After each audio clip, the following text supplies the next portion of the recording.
Bonjour, Monsieur Kalombo. Oui, bonjour Étienne. Bonjour. Vous êtes président de l'ASBEL qui s'appelle APRODEC. Pourriez-vous nous présenter brièvement ce que c'est APRODEC et les activités que vous menez ici en Belgique? Donc, la Prodec Asbel, c'est enfin, d'abord la définition, c'est l'association pour la promotion de la démocratie et du développement de la République démocratique du Congo. Donc, on est une association des droits belges, donc inscrit régulièrement dans le moniteur belge depuis 2007 et avant, on existait comme une simple association de fêtes, mais vu la nécessité d'ester en justice. Donc, on a ça qu'on a opté pour une inscription en bonne et due forme au niveau du moniteur. Mais non, notre objet social est essentiellement la défense des droits euh, congolais et de la République démocratique du Congo en termes de, de, de droits au niveau de pillage de minerais et puis dans la défense des droits, des violations de droits humanitaires internationaux. Donc, c'est ça dans ces cadres-là qu'on a intervenu, comme beaucoup le savent, dans les dossiers des Congolais qui sont détenus provisoirement à la CPI. Et c'est dans ce cadre-là qu'on est aussi membre de la coalition internationale pour la CPI. Donc, c'est une coalition des ONG qui soutiennent en fait, l'existence de la CPI. Donc, nous, on est membre dans cette organisation. Et dans ce cas, on défend les dossiers qui touchent aux Congolais qui sont détenus et d'autres Congolais ou présumés Congolais comme Bosco Tanganda qui court encore les rues. Donc, nous, on est au niveau de cette coalition, on fait tout pour que la Cour puisse intéresser, mettre la pression sur le Conseil de sécurité pour qu'enfin le Conseil de sécurité fasse pression sur le gouvernement actuel, sur le pouvoir actuel qui est en fait complice de Bosco Tanganda, d'autant plus que le CNDP, donc le mouvement de Bosco Tanganda, fait partie de la majorité présidentielle. Donc, on ne peut pas dissocier l'action de Bosco Tanganda maintenant du pouvoir de Kinshasa. Maintenant, bon, voilà en gros notre action au niveau national et international. Oui, merci beaucoup, Monsieur Kalombo. Oh, vous êtes ici en Belgique très actif sur le dossier du processus électoral au Congo. On vous voit régulièrement dans les conférences et vous brandissez des chiffres. Moi, je suis tenté de vous poser la question d'où vous viennent tous ces chiffres que vous brandissez dans les conférences, les chiffres sur le nombre des enrôlés et tout ce qui a un rapport avec le processus électoral. D'où vous viennent ces chiffres? Donc, merci pour la question. Les chiffres qui servent de substrat pour nos analyses, nous les obtenons essentiellement de- du pouvoir organisateur qui est la CNI actuellement et l'ex-CI. Donc, tous ces pouvoirs, euh, toutes ces institutions produisent des documents. Et c'est sur base de ces documents que nous puisons nos chiffres. Et non seulement ces organisations, mais il faut savoir aussi que la CNI publie régulièrement des notes d'information. Ce sont des notes qui sont copubliées par la CNI, la division électorale de la MONUSCO, donc l'ex-MONUC, et puis le PNUD. Donc, toutes ces trois organisations produisent les mêmes documents. Et nous allons directement dans ces documents prendre des chiffres qui sont en fait des chiffres officiels. Et pouvez-vous certifier de l'authenticité de ces chiffres dont vous disposez? Donc, on ne peut que l'authentification est relative, d'autant plus que c'est eux qui nous fournissent, qui publient ces notes d'information. Ils distribuent ça au niveau de quelques organes de presse et au niveau des chancelleries. Et nous, tout ce que nous on fait, c'est de prendre ces chiffres et d'essayer de les analyser pour voir s'il y a une cohérence dans la publication de ces chiffres ou pas. C'est ça que vous avez notamment suivi comment on a pu déceler des anomalies dans la publication du nombre des électeurs enrôlés par la CNI. D'un côté, on nous dit que pendant une semaine, tous les bureaux de vote, les centres d'inscription ont enrôlé en moyenne dans les 200 électeurs par centre d'inscription par jour, alors que théoriquement, ils ne pouvaient pas dépasser 80 électeurs par centre par jour. Et tout de suite après, une semaine après, et tout ça, ça s'est passé entre mai et juin, et tout de suite après, centre en tout cas les résultats de nombre d'électeurs enrôlés est descendu en flèche avec 5 électeurs ou 4 électeurs enrôlés par centre par jour, ce qui est une aberration. Donc, nous, on se dit que non, tous ces chiffres, c'est des chiffres complètement fictifs qui balancent comme ça, tout simplement parce qu'ils auraient, en tout cas, c'est notre hypothèse de travail, ils auraient déjà de nombre d'électeurs enrôlés qu'ils ont souhaité avoir. Et puis, ils s'arrangent pour commencer à publier des chiffres au fur et à mesure, ne sachant pas qu'il y aurait des fouineurs comme nous qui s'intéresseraient à la logique même de la publication des chiffres, puisque les chiffres doivent correspondre à une certaine réalité qui se passe au niveau de centres d'inscription. Voilà. Donc, vous affirmez donc que les fichiers électoraux révisés par la CENI n'est pas fiable? Ah oui, en tout cas, nous, on a été parmi les tout premiers à le dire. Et on l'avait bien expliqué déjà lors de la conférence internationale sur la problématique des élections en RDC qui s'est tenue le 19 février à Bruxelles, dans la salle au Théâtre Saint-Michel. Là, on avait déjà démontré que les éléments qu'on disposait tendait à prouver qu'on allait vers un processus qui va accoucher d'un fichier électoral non fiable ou pas fiable du tout. Donc, on l'avait démontré en étalant sur la place publique les déficiences techniques au niveau des kits d'enregistrement des électeurs fournis par la firme ZS. Et là, on avait démontré que le bureau central de coordination, le BCCO, pour ceux qui le connaissent, qui est à Kinshasa, les techniciens de ce bureau ont analysé les différents kits proposés par les différentes offres des différentes sociétés qui proposaient des kits. Et les kits des ETS étaient parmi les très moins bien cotés. Donc, ces kits ont été déclarés non conformes parce que ce soit au niveau du processeur, le processeur utilisé, c'était un Celeron, alors que la norme au niveau de la Banque mondiale pour les systèmes de technologie d'information actuellement nécessite un dual core. Donc, ça c'était en 2006. Et le ZTS ne fournit qu'un processeur unicore. Donc, de lecteur d'empreintes digitales, le lecteur d'empreintes digitales ne lit pas bien les empreintes. Donc, ce qui fait qu'un risque de doublon manifeste au niveau d'impression, même au niveau de l'impression des cartes. Et ça, c'était au mois de février que l'on a dénoncé. Et maintenant, on a bien vu que les cartes, certaines cartes des lecteurs, on ne voit même pas les empreintes, puisque sur la carte, la loi est claire, on doit avoir les traces, les photos des empreintes digitales des deux doigts sur la carte des lecteurs. On a vu que les électeurs ont réclamé le fait qu'ils ne voyaient pas leurs empreintes sur les cartes.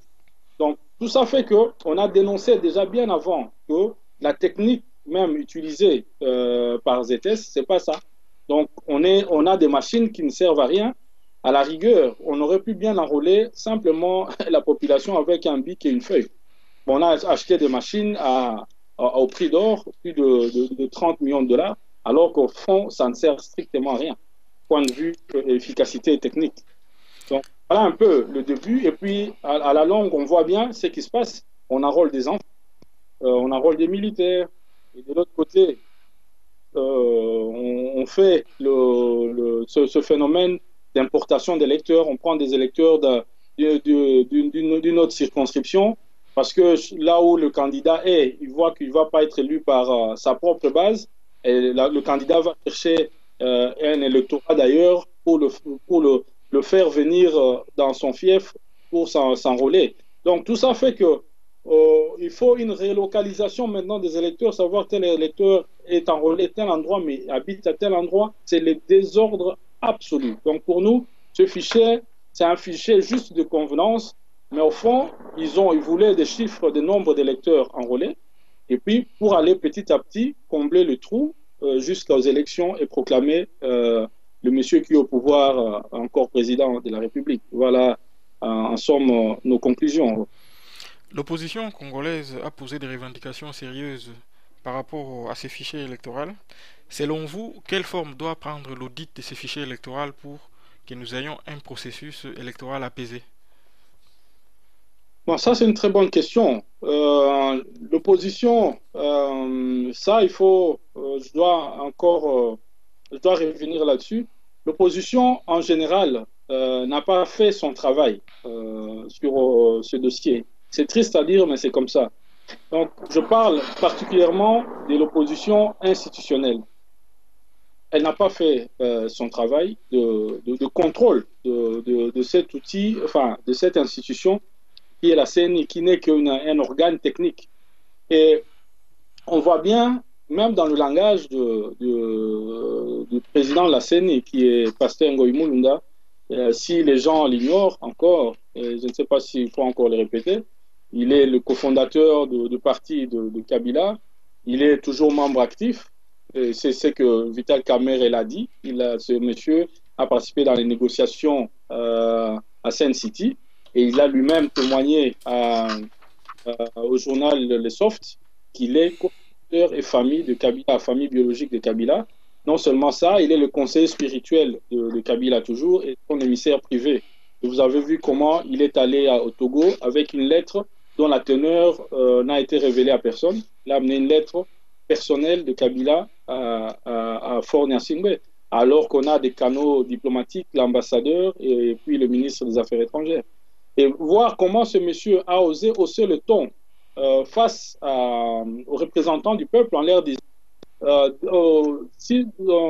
par rapport en tout cas à l'adoption du projet d'annexe à la loi électorale, il a mis le Parlement en demeure en disant que dépasser le 10 octobre, si moi, Ngoï Mulunda, je n'ai pas l'annexe, je découpe les élections. Il a bien utilisé je, alors que le bureau de la CENI doit prendre des décisions de manière consensuelle. Et on a vu deux d'entre eux, donc Jacques Joly et M. Ndaye, se rebeller. Tout simplement parce que ce monsieur a pris de la hauteur sur eux. Il a démontré que c'est lui, en fait, la CENI, c'est lui. Les autres ne sont que des compléments d'objets directs et indirects. Donc, face à ça, on ne peut que s'inquiéter sur ce qui se passe au niveau de la CENI, au niveau du Centre national de traitement des informations, et qui est l'organe central qui gère le serveur. Donc, pour contrôler cette histoire, donc, quand on voit les dernières déclarations de Ngoï Mulunda, il dit que voilà, l'opposition, il autorisait l'opposition à envoyer un expert et cette présence sera conditionnée à l'acceptation par la majorité. Si la majorité accepte aussi d'envoyer son expert, là, il accorde que les deux experts viennent, non pour auditer le fichier, mais pour que les techniciens de la CENI montrent aux deux experts comment ça marche. Donc, on enverrait des techniciens qui viendraient voir comment ça marche. Donc, c'est en somme une visite touristique. C'est ce qu'on a mis dans notre dernier communiqué de presse pour signifier en somme que ce monsieur est en train de se moquer un peu de ce monde. Il confond un audit d'un fichier électoral avec une visite touristique des installations de la CENI. Donc tout ça est inquiétant. Donc nous, on dit que quelque part, si c'est pour qu'il y ait l'audit, c'est une chose, mais il faut savoir que ces gens-là, s'il y a audit, ça veut dire qu'ils accepteraient de se tirer une balle dans la tête, ce qu'ils ne vont jamais faire. Donc, ils vont amener l'opposition, pardon, conciliabule, périphérique, mais le fichier lui-même ne sera jamais audité. Parce que Monsieur, ce qui se monsieur, passe à monsieur l'intérieur, Kalombo, mais oui, n'est-ce pas là la conséquence de la politisation de la CENI voulue par les personnels politiques congolais qui, au lieu de placer des experts, des technocrates indépendants à la CENI, a voulu placer les représentants de partis politiques. N'est-ce pas là la conséquence normale de cette situation? et bien sûr, c'est triste à dire, mais c'est comme ça. On est face à une classe politique qui ne voit pas très loin. Et donc, cette classe politique qui est toujours enclin à vouloir se partager des postes tout azimut pour avoir un semblant d'influence. Et on a bien vu, ils ont nommé trois personnes pour le compte de l'opposition. Et c'est que ça a donné 3 mois après. Ces gens n'obéissent quasiment plus à leur chef et ils obéissent plus à leur parti. Ils sont devenus effectivement indépendants jusqu'au point d'oublier pourquoi ils sont là. Donc ils sont là théoriquement pour garantir un certain équilibre dans la prise de décision de la CENI, mais ces gens sont complètement absorbés par Ngoï Mulunda et ces trois autres comparses de la majorité. Donc, c'est regrettable que l'opposition n'ait pas compris qu'elle avait intérêt à mettre des gens en place, des vrais technocrates qui ont de l'expérience. Et je pourrais me permettre de citer un nom qui est Paul, en tout cas en matière d'élection au Congo, le seul nom qui ressort, c'est celui de Paul Sampo. Et ce n'est même pas discutable. Et ce monsieur, au lieu d'être en RDC et d'organiser les élections pour lesquelles il a passé toute sa vie, il a passé quasiment toute sa vie à essayer de concevoir un système pour qu'enfin les Congolais puissent aller voter et avoir une garantie d'alternance du pouvoir grâce à un pouvoir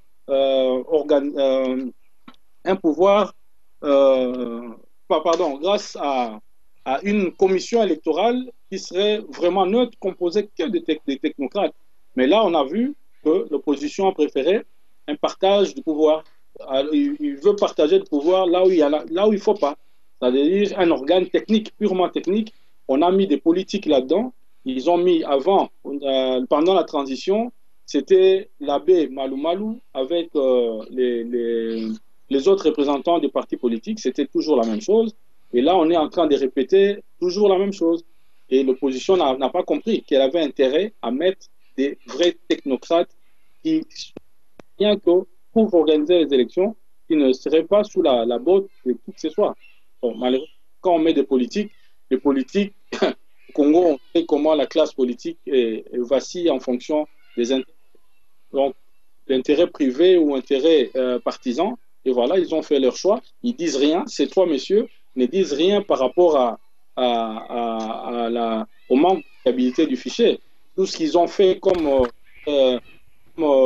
saut d'humeur dernièrement, c'est simplement parce que Ngoï Mulunda les a carrément mis en minorité en ne venant pas à une réunion. Donc, ils ont fait un saut d'humeur qui a été très vite calmé d'ailleurs, puisque bon, quand j'ai lu un article sur Congo One où on décrivait comment le pouvoir a envoyé un banquier, donc le, le gouverneur de la banque, et puis un général qui est de la même ethnie que le vice-président pour essayer de calmer la situation. On ne sait pas ce qui s'est passé et pourquoi exactement le gouverneur de la banque devait être là. Donc, on peut bien imaginer ce qui pourrait se passer lors de cette rencontre pour les calmer. Donc, moi, je me dis que bon, c'est la médiocrité de la classe politique actuelle au pouvoir, hein, que ce soit la majorité, enfin pas tous, hein, donc pas tous, mais c'est la médiocrité. On prend des décisions juste comme ça, on ne voit pas loin. Et maintenant, quand on pose la question aux partis qui ont mis les trois membres de l'opposition en place, ils n'ont pas de réponse. Ils fouillent d'ailleurs, ils ne répondent pas. Donc, quand on leur pose la question, et alors, vous avez le contrôle encore de vos gens que vous avez mis là, on est en opposition pour finir. Et on n'a pas de réponse. Hein, on n'a pas de réponse. C'est triste. Revenons un moment au processus électoral. Est-ce que vous faites confiance à la MONUSCO et au PNUD pour garantir la neutralité du processus? En tout cas, chez nous à la PRODEC, on ne fait vraiment pas confiance parce on a déjà commencé à écrire à l'ONU, donc en partant du secrétaire général Ban Ki-moon déjà en 2010 pour dénoncer le fait que la MONUC à l'époque, qui est devenue MONUSCO actuellement, la MONUC et le PNUD collaboraient avec l'ex-CI de l'abbé Malou Malou, alors que dans la Constitution, c'est clairement marqué que les organes d'appui à la démocratie devaient être dissoutes, les institutions d'appui à la démocratie devaient être dissoutes de plein droit lors de l'installation du Parlement. Or, le Parlement, issu des urnes, a été mis en place le 3 février 2007. Et on a vu que Malou Malou a continué à fonctionner comme si de rien n'était avec l'ex-CI jusqu'au mois de mars. Et au mois de mars, il a introduit une demande de prolongation du mandat de l'ex-CI à la Cour suprême, alors qu'il n'avait ni mandat ni qualité. Il a introduit sa demande à la Cour suprême, alors que la Cour suprême n'avait pas la capacité, la compétence matérielle de trancher de cette. Parce que prolonger le mandat de la CI consistait à modifier la constitution de transition. Donc, la Cour suprême n'est pas mandatée pour modifier une constitution, c'est le Congrès ou le peuple par le référendum. C'est clairement mis dans la Constitution. Et Malou Malou a été à la Cour suprême et la Cour suprême a produit un arrêt que nous avons estimé un arrêt, c'était un faux en écriture. Donc, on a écrit au secrétaire général de l'ONU pour lui dire, voilà, la MONUC et le PNUD collaborent avec une institution qui n'a plus de personnalité juridique. Et M. Ban Ki-moon ne nous a jamais répondu jusqu'à aujourd'hui. Et on a continué à écrire aux représentants du secrétaire général au Congo et au niveau du PNUD et au niveau de la MONUC. On a écrit à Blé Kakucha, qui est décédé lors d'un accident au mois de mai ici 2011, lors d'un accident d'avion à l'aéroport d'Njili. On lui avait écrit à l'époque. On lui a écrit à son prédécesseur, M. Valenzuela. Et maintenant, on a encore écrit à M. Tarasoro, qui est directeur du PNUD des représentants, vice-représentant adjoint de l'ONU, du secrétaire général de l'ONU à Kinshasa, donc l'adjoint de l'américain Roger Mess. On a écrit à tous ces gens-là et on n'a pas de réponse. Hein. Quand je vous dis qu'on n'a pas de réponse, ils ne répondent pas. Alors qu'on leur envoie des lettres en bonne et due forme, des lettres recommandées accusées de réception, ils ne répondent pas pour justifier du fait que le pourquoi ils commandent telle quantité de cartes d'électeurs alors qu'il en faut autant. Pourquoi ils ont planifié seulement d'installer 2000 centres d'inscription et du jour au lendemain, dans les notes d'information, ils disent qu'il y a maintenant 7000 centres d'inscription. Donc, toutes ces aberrations, on a tout mis ensemble, on a écrit à tous ces gens-là, ils ne répondent pas. C'est ce qui nous amène à croire qu'il y a une complicité au niveau du bureau, de la division électorale de la MONUSCO et au niveau du PNUD pour accompagner la CENI. Donc, je dois rappeler que la division électorale de la MONUSCO donne son appui logistique et technique. Donc, tous dans le pot de la CENI, les gens doivent savoir qu'il y a des techniciens de l'ONU, donc de la MONUSCO qui sont là, des ingénieurs en programmation, des ingénieurs système qui travaillent au sein du Bureau national des élections, au sein du Bureau national des opérations électorales de la CENI, et aussi au sein du Centre national de traitement des informations de la CENI. Il y a du personnel international qui est là. Donc, ils sont des agents de la MONUSCO et au niveau financier, c'est le PNUD qui finance tout ça, en connaissance des causes, puisqu'ils reçoivent des rapports des besoins que la CENI et et la MONUSCO fait et le PNUD finance. Tout ce qui se passe comme Monsieur Kalombo, la communauté internationale est là-dedans. une chose, très bien, très bien. Est-ce que vous, de la Prodec, est-ce que vous êtes une machine à idées pour l'opposition, comme une certaine presse de Kinshasa l'a écrit? On a bien, on a lu cet article du Soft qui nous a fait passer. Bon, j'espère que c'était juste par ironie, pour dire à l'opposition que l'opposition était peut-être en manque d'idées, ou bien que l'opposition était des bureaux d'études, peut-être. C'est dans ce sens-là. Mais bon, on est loin d'être une espèce d'appendice de l'opposition. Nous, on fait notre travail citoyen d'ONG indépendante. Donc, on fait le travail pour lequel nous avons notre inscription auprès du moniteur belge. Donc, celui de défendre les droits des Congolais et du Congo, et pour la promotion de la démocratie et du développement. Et c'est dans ce cadre-là qu'on traite de ce dossier des élections simplement. Maintenant, nous faire passer pour la machine à idées, tant mieux pour nous. Ça prouve qu'on ne fait pas un travail, le travail que nous faisons, et par non seulement par la classe politique, donc l'opposition, mais aussi la majorité, puisque le Soft, c'est un journal essentiellement de la majorité présidentielle. Donc, si elle écrit favorablement pour nous, tant mieux pour notre crédibilité. Voilà. Quel est votre mot de la fin? Donc, pour le mot de la fin, je dirais que le processus tel qu'il est engagé, donc les Congolais ne doivent pas se faire d'illusions. Donc, on a accepté en âme et conscience de jouer un match. Donc, je vais parler de manière imagée d'un match de football où l'arbitre est corrompu, où les juges de lignes, des touches sont corrompus, où la fédération est corrompue. Donc, l'ONU et la communauté internationale, enfin, pas toute la communauté internationale, certaines personnalités de la communauté internationale, en tout cas, travaillent pour que le pouvoir actuel rempile. Maintenant, il appartient maintenant à l'opposition, non seulement à l'opposition, à la société civile, mais surtout à la population, de prendre ce processus vraiment, de s'approprier le processus électoral. Donc, de faire des vérifications, puisqu'on a déjà, on est passé à l'étape de la constitution du fichier.